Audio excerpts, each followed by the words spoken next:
UNTV News and Rescue Team sa naksidente sa motorsiklo sa Quezon City kaninang umaga. Nagbabalik si Benedict Galazan. Nakadapa at halos hindi gumagalaw ang motorcycle rider na ito. Nandatnan ng UNTV News and Rescue Team sa Roosevelt Corner, Quezon Avenue, Quezon City, pasado alas 10 kaninang umaga.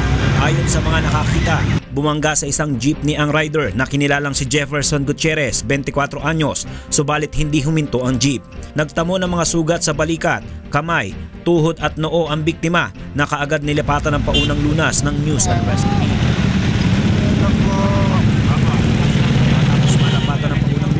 Isinakay na sa ambulansya at dinala sa Quezon City General Hospital si Gutierrez. Tinawagan din ng grupo ang mga magulang ni Jefferson upang maalalayan siya sa ospital. Hawak na ng Quezon City Traffic Sector 1 ang insidente upang matukoy kung sino ang driver ng jeep na tumakas pagkatapos ng pangyayari. Benedict Galazan, UNTV News Worldwide.